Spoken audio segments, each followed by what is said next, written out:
Dan antara ini bisa sukses, apa sih syaratnya? Syarat pertama, lingkungan, lembaga, ekosistem, politik dan ekonomi harus bersih. Ya. Yang Prof ya sekarang Prof, bersih-bersih kotor apa gimana? Sejak awal Presiden Prabowo sudah menggaungkan harus dikelola oleh profesional, Prof. Ketika menggaungkan ini awalnya profesional, barangnya ternyata orang-orang politik, Prof. Jadi hal-hal kayak gini menjadi pusat perhatian investor. Sentimennya negatif. Makanya dibutuhkan langkah-langkah quick win. Kalau selama ini belum naik, kemudian ditambah dengan berbagai kebijakan nanti ini, ya berbagai kebijakan nanti yang memakai orang-orang tertentu yang tidak qualified dan tidak kompetensi misalnya, wah habis, tambah habis nih barang. Begitu, bertambah habis. Kalau Prof kemarin menyebutnya monster. Apakah Danantara ini hanya sekedar menjawab untuk seorang anak yang ingin mewujudkan mimpi bapaknya? Atau Danantara ini memang benar-benar untuk rakyat? Sang kita kalau ngejar pertumbuhan ekonomi 8% hampir impossible di tengah global. Tahun 2026 seperti kata Pak Hasim nih, hampir impossible. Ya, kalau tidak ada game changernya. Ya. Ini kan rawan, Prof, dan banyak juga anasir kita lihat. Apa ini untuk menjadi kendaraan untuk 229?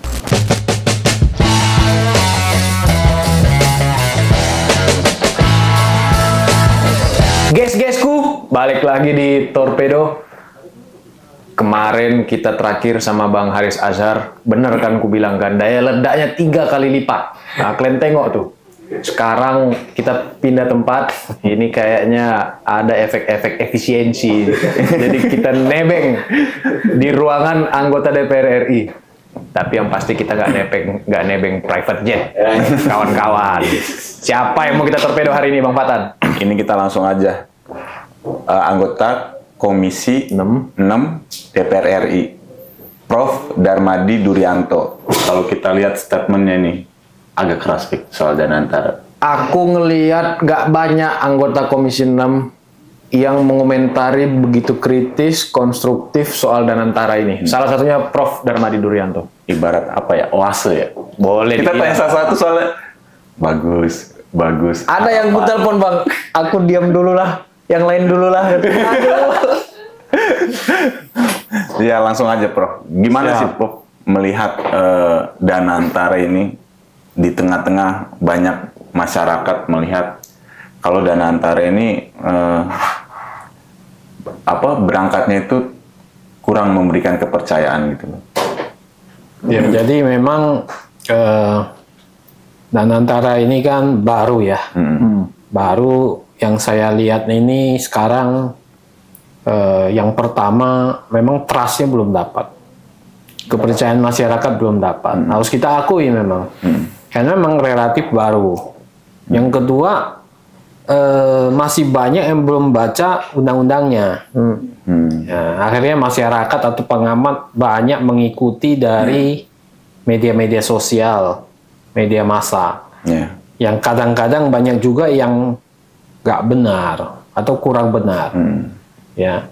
Dan karena pengaruh media sosial atau di media massa ini begitu besar, maka kadang-kadang masuk tuh ke otak mereka, ke mindset mereka. Ya, sehingga terciptalah bahwa ini seolah-olah Danantara ini buruk semua begitu, ya. Nah, ini menjadi awal penerimaan Danantara di benak masyarakat itu kurang bagus, ya. Sehingga ini yang mestinya harus diperbaiki ke depan begitu. Tapi memang kita nggak bisa salahin siapa-siapa. Memang serba cepat ini kan, pembentukan ini kan serba cepat ini, cepat sekali. Ya, tiba-tiba muncul, tiba-tiba sudah diresmikan, ya. Jadi harapannya ke depan ya nanti semakin lama masyarakat semakin tahu. Kita harapkan nanti Danantara ini bisa diketahui konsepnya seperti apa, ya, mekanismenya seperti apa, nanti strateginya seperti apa akan semakin jelas begitu. Karena ini kan baru dibentuk gitu. Kita juga sebenarnya belum tahu sebenarnya nanti implementasinya seperti apa. Ya, ini yang penting nanti kan implementasinya seperti apa. Ini yang kita belum tahu sama sekali. Jadi waktu akan akan menentukan, akan berbicara bagaimana kelanjutan daripada Danantara ke depan ini. Ini teman-teman Torpedo juga kemarin menanyakan, Prof, kenapa begitu cepat revisi Undang-Undang BUMN? Ada cerita apa, Prof? Ya, jadi sebetulnya ini kan barang yang sudah konsepnya sudah lama ya. Sudah lama, di Komisi 6 sudah penyusunan, dilempar ke balik sinkronisasi sama harmonisasi, ya. Kemudian tertahan hampir 2 tahun di balik karena antara kementerian satu dengan kementerian lain tidak cocok, ya. Ada yang Kementerian Keuangan tidak setuju. Nah, baru kemudian di era Pak Presiden Prabowo ini, ya, dibahas di tingkat 1 di Komisi 6, ya. Kenapa agak cepat? Karena memang Pak Presiden, saya melihat ya bahwa Pak Presiden ini ingin ini segera di launching, ya, segera di launching supaya apa? Supaya nanti astacitanya ini bisa berjalan dengan baik, ya. Karena nanti ujung-ujungnya ke astacita, kemudian ke pertumbuhan ekonomi 8%, ya, dan kemudian lari ke penciptaan lapangan kerja seperti janji kampanye 19 juta. Ya. Nah, ini menjadi dasar kuat bahwa di samping pembiayaan yang semakin sulit, fiskal semakin sempit, mengambil pajak juga susah sekarang, ya. Dunia usaha juga kurang bagus, maka dicarilah salah satu strategi terobosan agar bagaimana mendongkrak pertumbuhan ekonomi bisa 8% ini sampai menciptakan lapangan kerja yang sebesar-besarnya, ya. Dan dicarilah salah satu solusi yang mungkin dianggap revolusioner, cita-cita papanya dulu, ya, yang kemudian diwujudkan dalam undang-undang ini dan dimasukkan dalam undang-undang BUMN ini. Nah, kenapa masukkan ke undang-undang BUMN ini? Memang yang paling cepat ya masukin dalam undang-undang BUMN ini.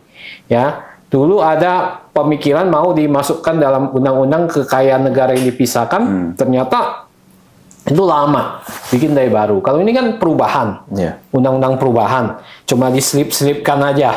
Nah, itu relatif bisa lebih cepat begitu. Dan itulah kemudian menjadi dasar, kemudian kita melihat bahwa akhirnya undang-undang ini bisa segera diselesaikan begitu. Prof, ada beberapa poin krusial yang nanti benang merahnya juga akan ke Danantara, Prof. Bahwa komisaris direksi itu bukan penyelenggara negara sehingga tidak bisa dimasuki oleh APH. Ini gimana perdebatan di Komisi 6? Tidak bisa dihitung sebagai kerugian negara. Seandainya ada kerugian dalam kegiatan korporasi itu. Ini kan rawan ini, Prof. Ya, badan itu bukan penyelenggara negara. Jadi kenapa keluar kalimat kayak gini? Memang ini kan selama ini BUMN ini nggak bisa bergerak dengan lincah. Tidak bisa bergerak sebagaimana mestinya. Kenapa? Karena terlalu banyak undang-undang yang mengawasi, mengikat dia. Puluhan undang-undang mengikat dia sehingga dia nggak bisa lincah, mau ke sana mau ke sini nggak bisa, ya jadi itu membuat dia daya saingnya juga nggak bisa terdongkrak dengan baik gitu, ya. Kemudian juga banyak direksi takut ngambil keputusan, ya, takut mengambil keputusan karena yang berlaku banyak sekali kasus para direksi ini mengaku bahwa mereka ketakutan nanti saya dikriminalisasi kebijakan, saya ini policy. Ya, di perusahaan seperti perusahaan saya ngambil policy, tahu-tahu ini berbentuk kerugian, akhirnya saya dipanggil APH. Ya, itu ketakutan-ketakutan. Yang ketiga, dia nggak gerak lincah. Kenapa? Karena uang itu dividen itu di-store dulu ke Kementerian Keuangan, ya kan? Baru di sana diaduk, diproses panjang. Begitu dipanjang itu sampai proses itu sampai turun dan naik ke bawah, ekuitas perusahaan-perusahaan BUMN itu sudah negatifnya semakin besar ekuitasnya. Udah susah diselamatkan. Semakin banyak uang yang harus dikeluarkan untuk diselamatkan dan semakin sulit untuk diselamatkan.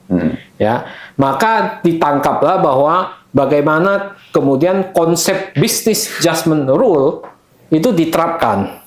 Ya, business judgment rule. Artinya apa? Bahwa kerugian BUMN bukan kerugian negara. Nah, bukan penyelenggara negara. Tapi kan apakah bisa dia minta pertanggungjawaban hukum? Ya bisa. Bisa. Tetap bahwa pertanggungjawaban hukum atas kerugian BUMN itu bisa sepanjang memenuhi syarat.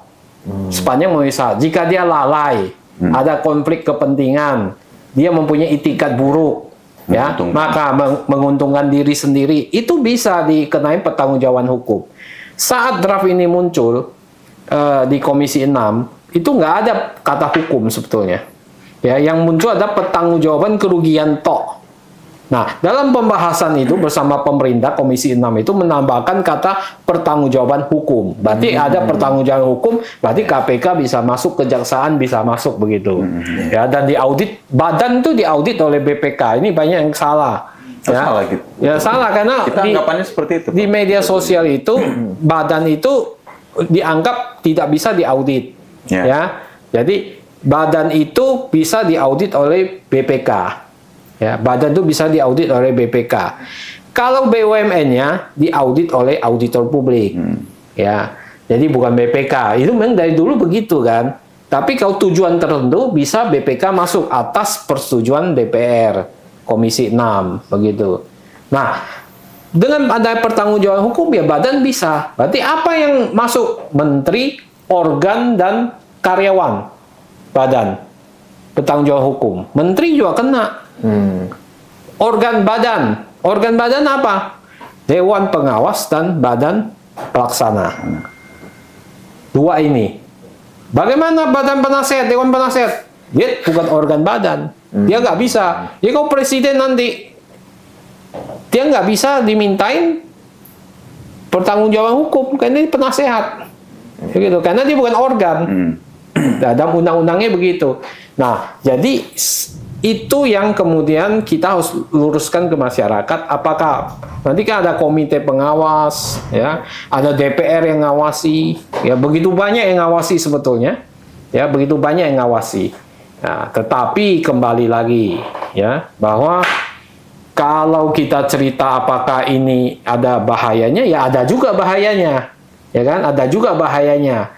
Jadi kalau yang ngawasin itu semua sudah kuat, tetapi kalau di sana banyak sekali campur tangan dari politik, ya susah juga, ya kan? Susah juga ini barang, ya kan? Ini barang. Jadi itu.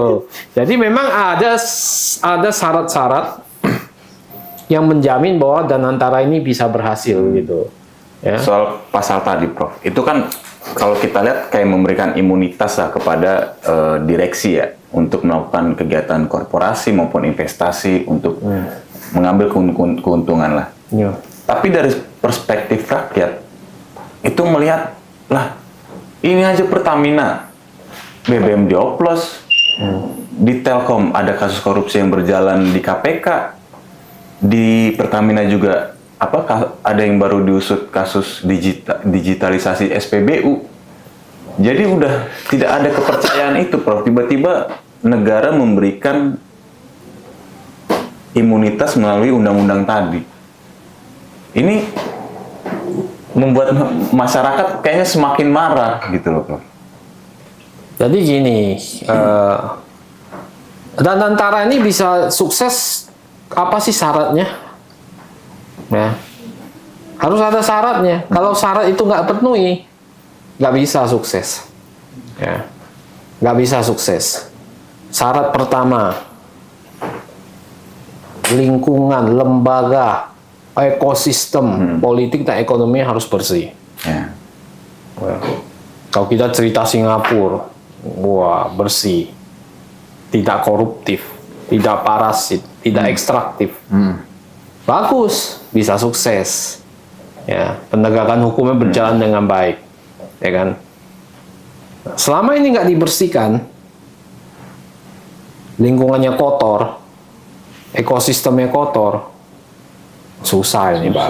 Yang Prof lihat sekarang, Prof, bersih-bersih kotor apa gimana? Kotor-kotor bersih.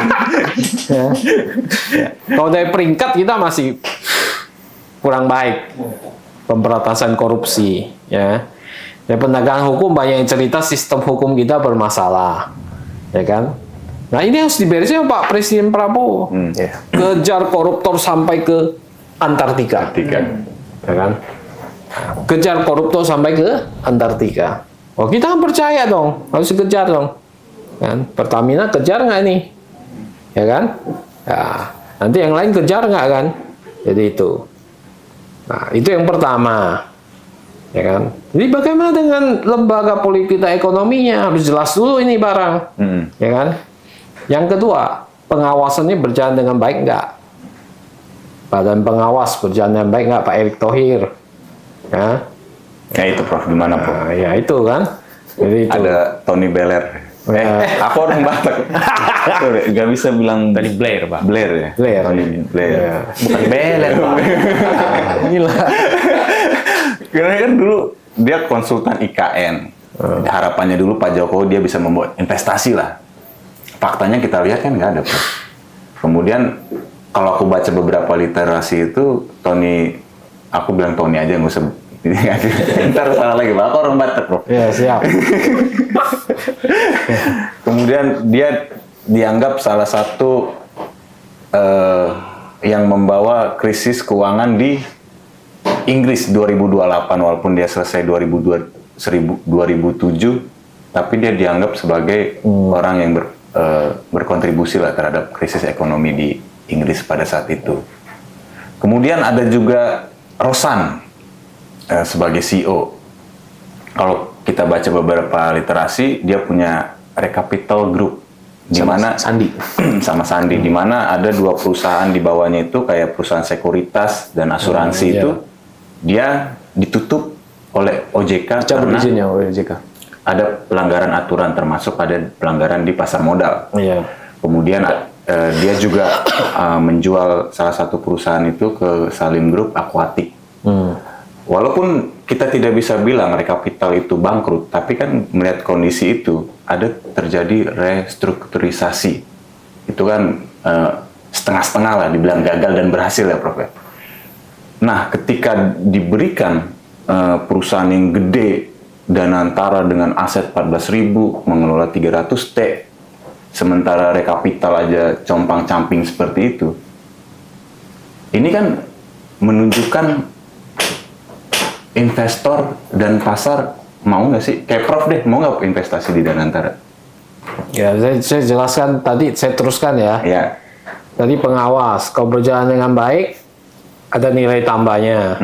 Berarti kerja Erick nih, Mulia Manadat, Sri Mulyani.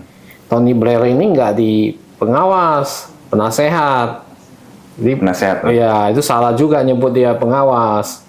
Ya, jadi kalau di undang-undangnya penasehat, toko itu semua ada di penasehat. Tapi disebut dewas. Ya karena salah itu apa? Ya. Slip of tongue. Jadi salah belum baca. Bahasa orang ini gimana ini? Jadi PDPR. Jadi waktu kita bahas itu, DPR itu menambah banyak pengawasan di dalam. Ada puluhan, 13 aksi korporasi yang harus lewat DPR. Dari mulai RKAP, restrukturisasi, privatisasi, penggabungan, pemisahan, peleburan, ya, sampai hapus buku, hapus tagih. Itu banyak sekali yang harus koordinasi sama DPR. Ya, itu pengawasan. Belum lagi dari yang banyak tokoh-tokoh dunia ini yang nasihati nih, presiden ke-7, ke-6, tokoh-tokoh masyarakat, kan? Presiden ke-5 enggak loh ya. Itu nanti kita bahas ya, Bro. Kenapa nggak mau? Kan isunya diajak juga, Bro. Itu nanti, Bro. Nggak datang waktu itu. Itu nanti, Bro. Itu nanti, Ya. Bro. Yang ini. Jadi dengan adanya pengawasan yang bagus, ekosistem yang bagus, ya, lingkungan yang bagus, ya, badan pelaksananya bagus, yang Rosan CS ini, ya, DO dan Tony Oscaria, ya, DO sebutannya, ya, bagus, misalnya, ini menjamin bisa sukses, ya. Soal strategi yang baik. Tapi kalau ininya nggak bisa, ya berarti Danantaranya terancam. Begitu. Kalau gitu aku ubah pertanyaannya, Fik. Bukan sebagai anggota DPR, sebagai Prof kan ekonom dan aktif dulu, konsultan pemasaran. Melihat posisi line up dari penasihat tadi, Prof, CEO, pelaksana, kemudian yang BUMN yang dikelola itu termasuk Pertamina yang sekarang lagi ribut-ribut 7 BUMN raksasa, oplosan BUMN. Prof sebagai konsultan pemasaran, misalnya menawarkan nggak? Invest di sini. Saya sih bukan investor ya. Enggak, kalau Prof menawarkan kepada investor-investor. Ya. Atau Prof punya user investor. Daftar list Prof nggak itu? Barang ini. Lu investasi di sini nih bagus sih. Nah, ini kita lihat dulu. Proyeknya apa? Ya kan kita lihat nih kan. Nah, kan nawarin proyek nih. Apa strateginya? Belum jelaskan ini. Barang ini belum jelaskan strateginya apa. Kan 20 miliar, betul nggak? Dana modalnya ini 20 miliar dari hasil efisiensi dan rekonstruksi, betul nggak? Bener. Betul kan? Banyak yang susah ini. Banyak yang susah ya kan, banyak anggaran buat wartawan juga dipanggil. Ya, banyak yang susah. 20 miliar di leverage jadi 120 miliar. Nanti buat 35 proyek 4 miliar US. Ini kita teliti satu-satu ini. Ini proyeknya apa ini? Ya, ini IRR-nya berapa, payback period-nya berapa, ya kan?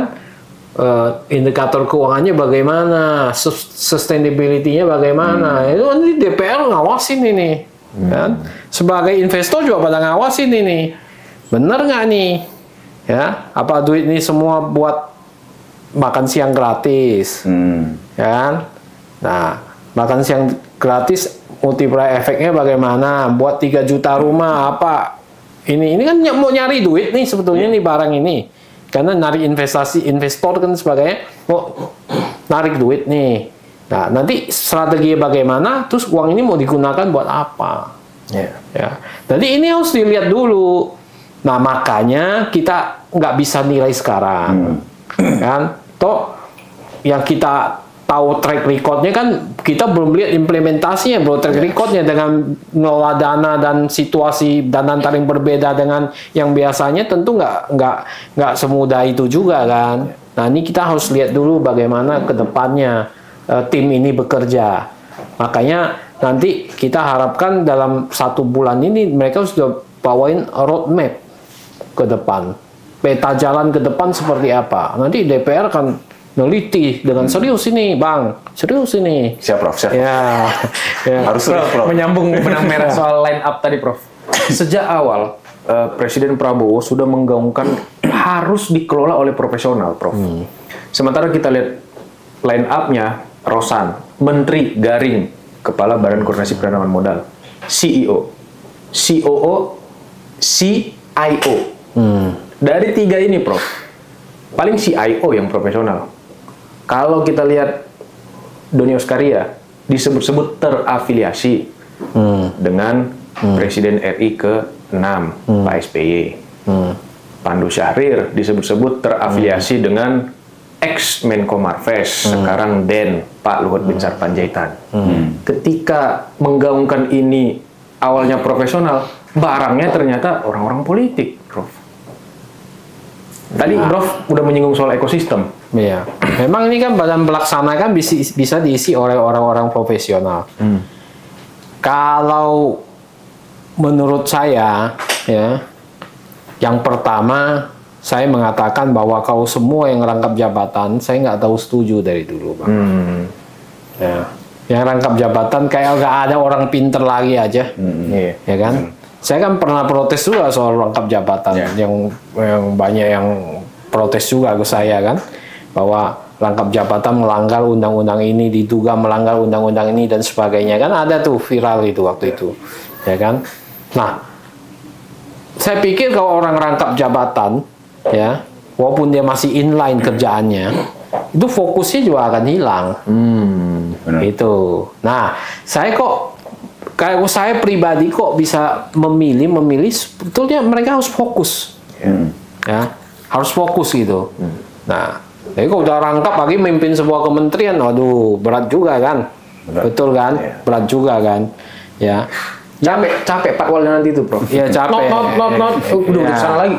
Ya. Yang kedua, orang ini bisa nggak menghindari intervensi politik orang-orang kuat. Apalagi kalau omnya saya nggak tahu ya, ya kan? Jadi bisa atau tidak kan saya nggak tahu ini. Kan belum terbukti ini. Ya, memang dari sisi sekolahnya bagus nih Bang. Ya, dia bukan kelas jauh nih. Bener. Ya, dia bukan kelas sore. Dia kelas pinter ini. Ya betul kan Bang? Bener. Ya. Dia lulusan Stanford, ya, yang satu Oklahoma, ya kan, yang satu Malang Melintang, sekolahnya bagus lah, sekolahnya bagus. Tapi kadang-kadang orang sekolah bagus kan juga belum tentu berhasil juga kan? Prof, harus ada orang dalam. Harus ada orang dalam. Ya, jadi itu. Nah, jadi hal-hal kayak gini menjadi pusat perhatian investor. Ya, makanya kenapa saya bilang tadi awal. Trustnya belum dapat, ya, harga saham banyak yang jatuh, IHSG, ya, kabarnya ada penarikan uang, saya nggak tahu benar atau enggak kan? Itu ramai Prof. Abang udah narik membuang. Saya untung sedikit di situ Prof. Malah dia nggak percaya main bareng, Prof. Bukan nggak percaya, emang dari awal. Tapi sama sih. Tapi ada di Himbara, Prof. Ada. Gimana? Jadi dari hal-hal itu membuat pasar bereaksi masih negatif. Sentimennya negatif. Makanya dibutuhkan langkah-langkah quick win, cepat ini. Bagaimana dia quick win ini, quick program ini, sehingga bisa menaikkan trust dari investor. Kalau selama ini belum naik, kemudian ditambah dengan berbagai kebijakan nanti ini, ya, berbagai kebijakan nanti yang memakai orang-orang tertentu yang tidak qualified dan tidak kompetensi misalnya, wah tambah habis nih barang. Begitu, bertambah habis. Kalau Prof kemarin menyebutnya monster. Nah, itu yang saya takutkan, ya, yang saya takutkan bahwa kalau semua tidak dikerjakan baik, dia kan menjadi monster. Kita menciptakan sebuah badan yang berubah menjadi monster. Dan dikhawatirkan seperti 1MDB di Malaysia ya, Prof? Iya, sebagai 1MDB di Malaysia. 1MDB gagal kan udah tahu kita sebabnya apa.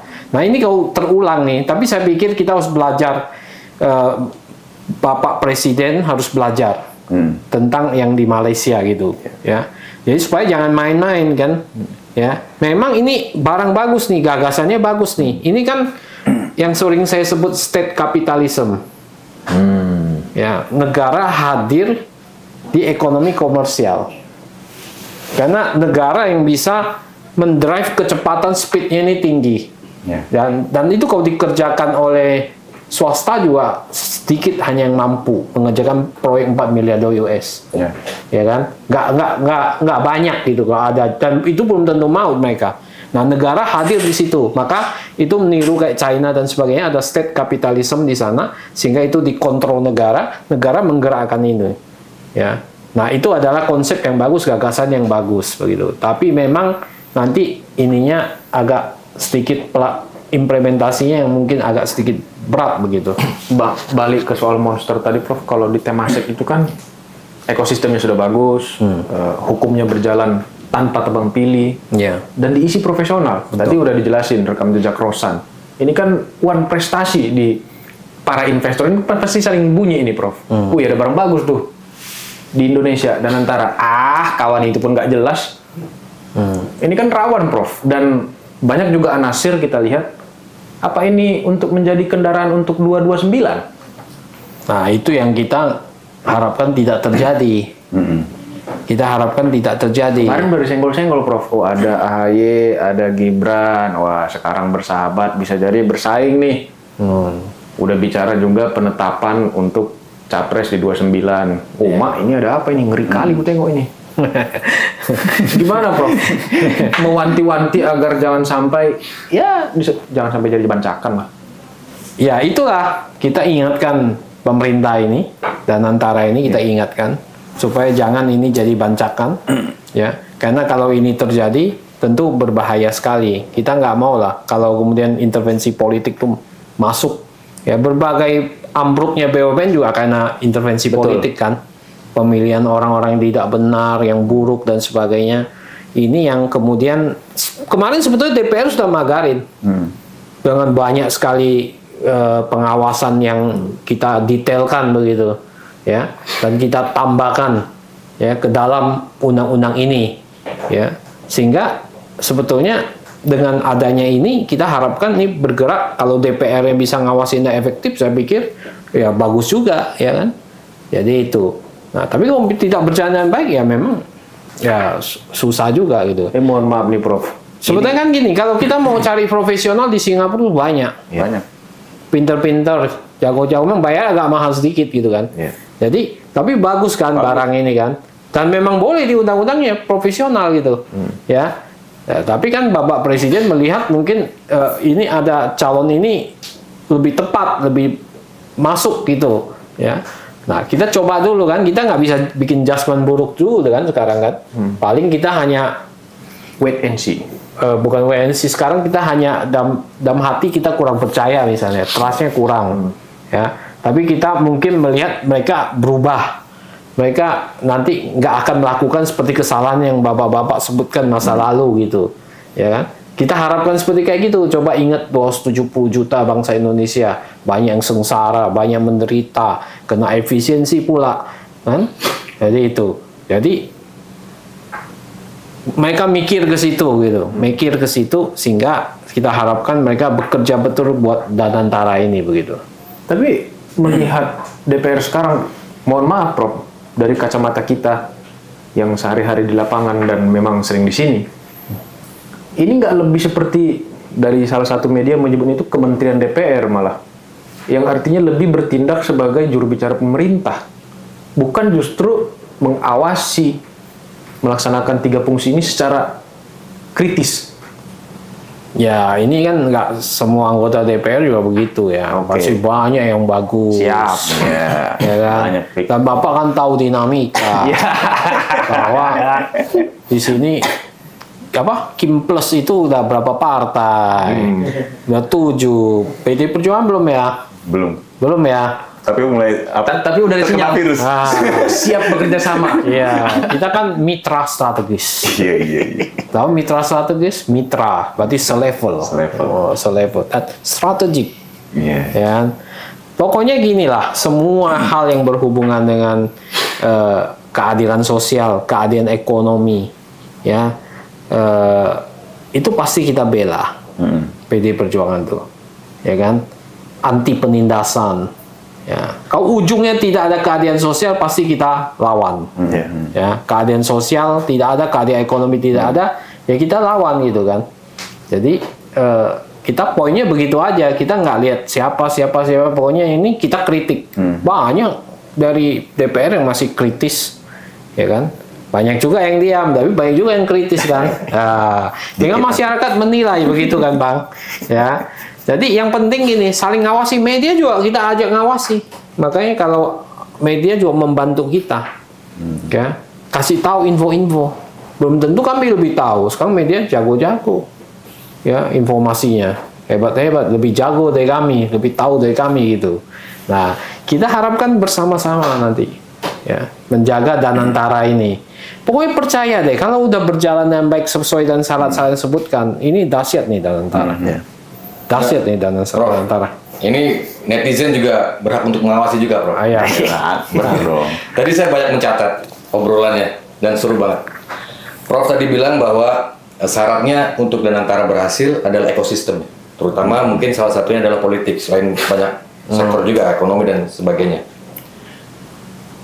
Yang kentara menurut saya, Prof, ya, bahwa syarat itu tidak terpenuhi sudah terlihat jelas dengan line up yang menggawangi Danantara itu. Ini kan terlihat seperti bahwa catatan saya ini pimpinan-pimpinan di Danantara itu cerminan TKN Prabowo Gibran. Dan itu tidak bisa dibantah. Sementara Prabowo juga sempat menyebutkan bahwa Danantara ini akan diawasi juga oleh mantan-mantan presiden, tapi tidak oleh dengan presiden kelima yang tidak dilibatkan. Ini kan menjadi bahwa ada kartel politik di situ di dalam, dan ini akan menjadi berbahaya ketika dominasi kartel politik itu semakin kuat. Gimana, Bro? Ya kalau presiden kelima saya belum terkonfirmasi apakah ikut atau tidak. Ya, saya bukan kapasitas menjawab itu begitu kan. Tapi kalau mengenai sejauh mana kader-kader politik ini bekerja untuk kebaikan rakyat, ya kan? Nah itu nanti kan masyarakat yang menilai ya. Jadi masyarakat yang menilai. Jadi saya mengatakan bahwa ini ekosistem lembaga-lembaga politik dan ekonomi ini selama masih kurang bagus, memang ini nggak kondusif bagi Danantara, gitu. Ya. Nah, bagaimana membuat ini kondusif? Tentu perbaiki itu lembaga politik dan ekonomi. Itu dalam bukunya Why Nation Fail itu, Acemoglu. Itu disebutkan memang. Ya, bahwa kenapa negara ini gagal, ya kenapa lembaga politik dan ekonominya ini ekstraktif dan tadi koruptif parasitik tadi kan. Jadi itu yang membuat negara itu gagal. Kalau Danantara gagal, negara juga akan gagal. Karena yang dikelola besar sekali, 14.000 triliun. Dan aset-aset itu bisa dipinjamkan loh, bisa diagunkan. Dia bisa nerbitin surat utang, ya, bisa semuanya. Ya, kolaps pasti negara. Gitu. Tapi kalau dia sukses, pertumbuhan ekonomi akan naik, negara akan bagus begitu.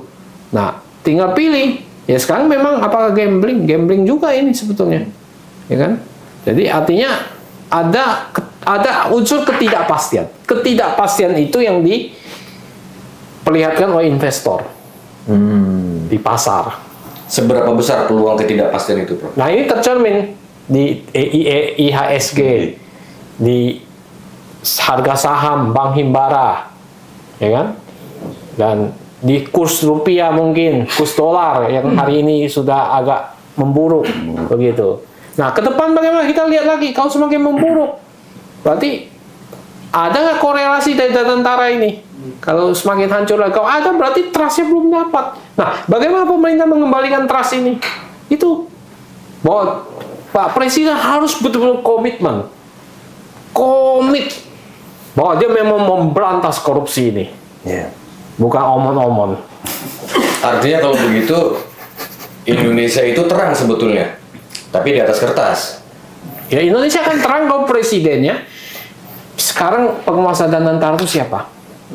Presiden. Semua ditarik ke presiden. Command and control di tangan presiden. Semua pengangkatan direksi dan komisaris dilakukan oleh menteri, tapi persetujuan presiden. Badan bertanggung jawab ke siapa? Presiden. Semua presiden. Jadi control and command di tangan presiden. Kalau presidennya ngambil kebijakan yang nggak bagus, rusak Danantara. Kalau dia nggak bisa membuktikan dia anti korupsi, dia kejar korupsi sampai Anda 3, rusak ini barang. Kalau kemudian dia tidak menjalankan efisiensi dengan benar, rusak juga ini barang. Kan gitu. Ini hasil dari lemak-lemak loh, dipotong kementerian. Mungkin anggaran buat wartawan juga dipotong kan sudah kan? Betul kan? Benar, Pak. Dari lemak-lemak kan. Berapa yang diambil? 10%, 10%, 3 triliun. Kan? Berapa kebocoran? Banyak ahli mengatakan 30%. Ini dipotong 10%. Untuk Danantara yang punya kemungkinan akan berhasil. Betul kan? Kemungkinan akan berhasil. Kalau ini goal kan bagus nih. Potong dari lemak-lemak 10% ini diambil. Karena kalau ini nggak dipotong juga hilang juga barang ini kan? Karena apa? Karena 10% ini kan orang udah siap mau belanjakan ini. Buat pesta, buat macam-macam di kementerian itu. Ya kan? Rekonstruksi itu. Nah, itu yang terjadi sekarang. Jadi, artinya apa? Tapi karena di leverage, Danantara dengan dana di leverage, bikin ini. Kalau ini gagal semua, ya rusak negaranya, pasti. Asetnya dijaminkan, ya. Aset itu kan termasuk yang di semua aset BUMN itu. Dan itu kan gila-gilaan 14.000 triliun itu. Ya. Tapi kok bisa di leverage dengan baik? Tanah kereta api bisa dikerjasamakan bagus. Didaya gunakan. Tanah PTPN yang begitu banyak. Tanah di mana-mana di BUMN, di Pos Indonesia, berapa ribu tanah dan sebagainya. Bisa dikerjakan, dikaryakan. Nah, itu jadi bagus. Ya, jadi siapa sekarang penentunya? Presiden.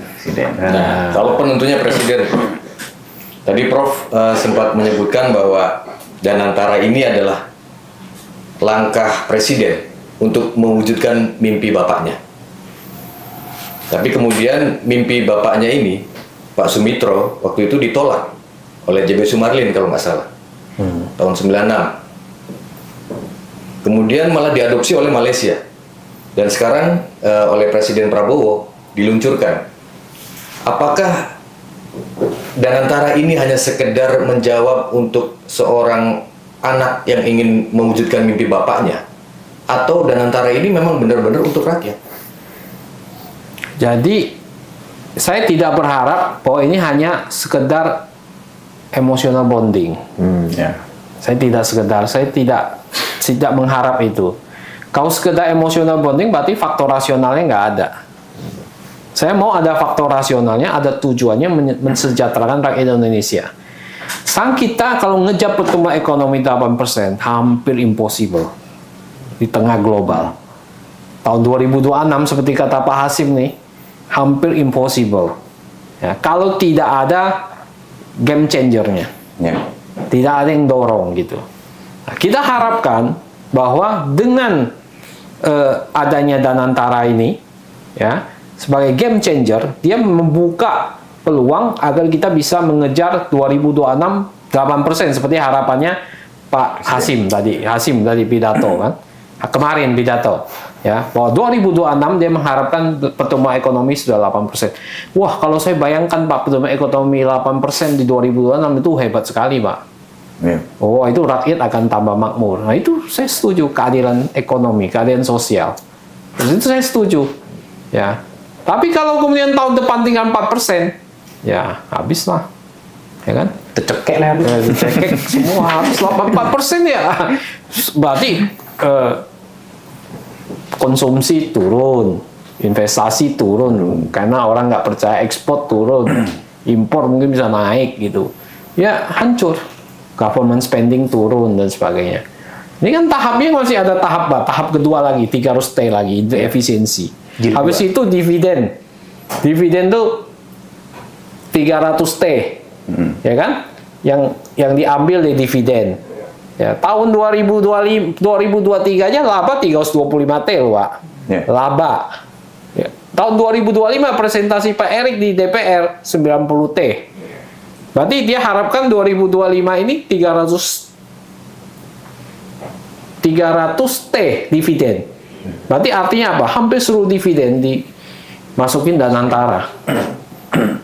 Hampir seluruh laba dimasukin Danantara. Karena 325. Kita anggaplah 400T laba BUMN 2025. 400T kan? Ya, berarti 300 kembali ke Danantara. Dari laba 400T. Berarti kan 75% dividen payout ratio-nya. Ya.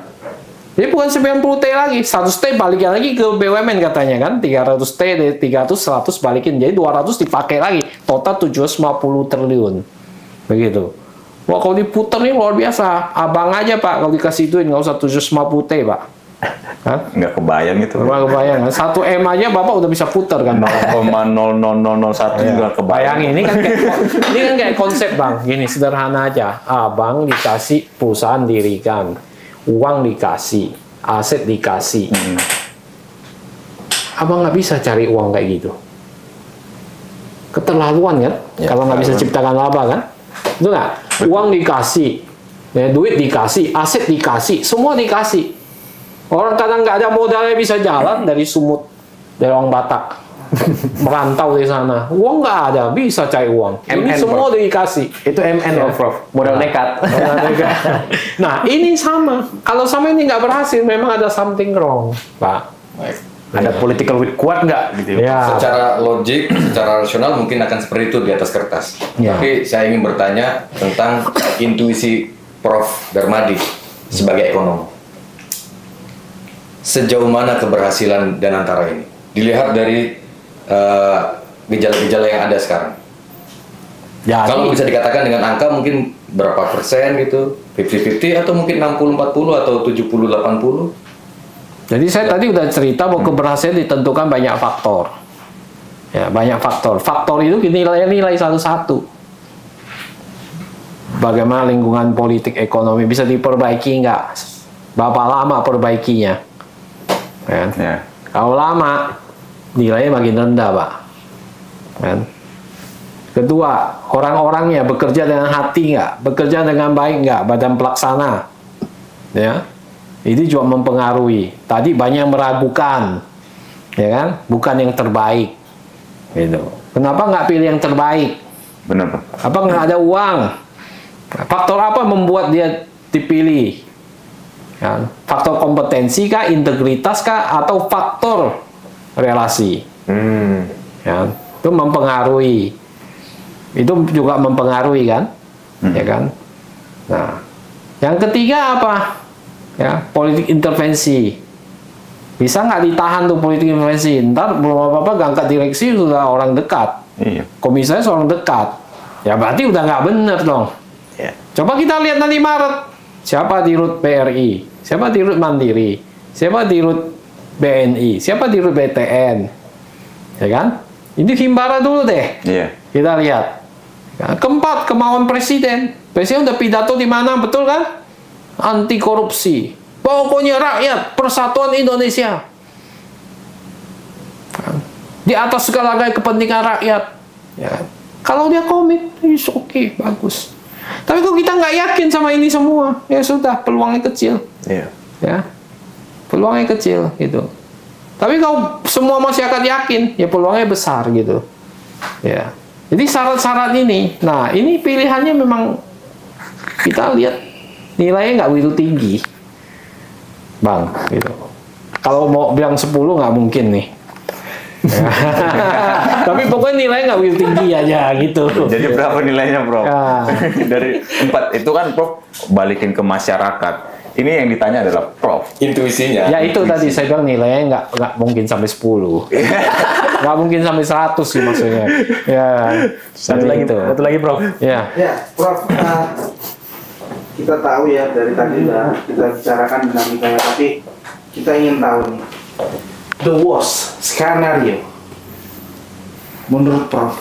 Ketika itu terjadi, seperti apa turbulensi ekonomi Indonesia ketika dan antara tidak sesuai ekspektasi dari pembuatnya ataupun presiden, begitu juga dengan DPR. The worst skenario-nya seperti apa? Bisa digambarkan dengan sederhana nggak, Pak? Ya artinya paling sederhana, ini uang sudah saya kasih semua. Aset sudah saya kasih, dijaminkan di mana-mana. Uang udah saya kasih, habis lagi uangnya. Asetnya udah diagunkan kemana-mana. Bangkrut toh? Iya. Ya negara gagal. Nah, jadi itu. Berarti gelap gulita dong. Saya nggak ngomong gelap gulita ya. Berarti kan terangnya ada di atas saja, Bro. Di bawah gelap gulita. Ya, artinya kalau uang itu dibelanjakan dengan baik, dipakai dengan baik, masa masyarakat kan, asetnya digunakan dengan baik, ini kan diagunkan nih barang, ya kan? Kayak barang kita dapat perumahan 1T, kita agunkan ke bank, pinjam, atau kita kerjasamakan dengan investor, ya. Nah, tiba-tiba bisnis yang kita kelola ini nggak tepat semua, ya kan? Hancur semua gitu, ya. Buru-buru untung kan, buntung, ya kan? Akhirnya apa? Kan tutup, pilot, ya kan? Ya, nah ini badan nggak bisa dibubarkan loh, kecuali dengan undang-undang. Maksud saya, Prof. Ini badan nggak bisa dibubarkan kecuali dengan the worst skenario-nya karena ini nggak bisa ya. dibubarkan. Dan itu pengaruhnya ke negara. Betul sekali. Jadi makanya itu buku Why Nation Fail itu harus dipelajari dengan baik. Daron Acemoglu. Ya, Daron Acemoglu sama Robinson. Ya. Why Nation Fail. Jadi itu. Nah, itu menjadi pelajaran penting. Ini taruhan. Karena kita kan pondasinya juga nggak kuat-kuat banget kan. Situasi global juga nggak baik-baik banget gitu. Ya. Jadi saya pikir syarat-syarat ini harus kita penuhi bersama begitu. Apakah mungkin itu menjadi salah satu alasan Ibu Megawati Soekarno Putri untuk tidak ikut bergabung di situ, Prof? Takut gagal di situ? Kalau Bu Mega ini saya belum dapat konfirmasi. Susah saya jawabnya. Nggak ada juru bicaranya sekarang. Ada juru bicaranya. Ya, udah ditunjuk. Udah ditunjuk juru bicaranya. Ya. Dan saya bukan juru bicaranya. Ntar kena sempit.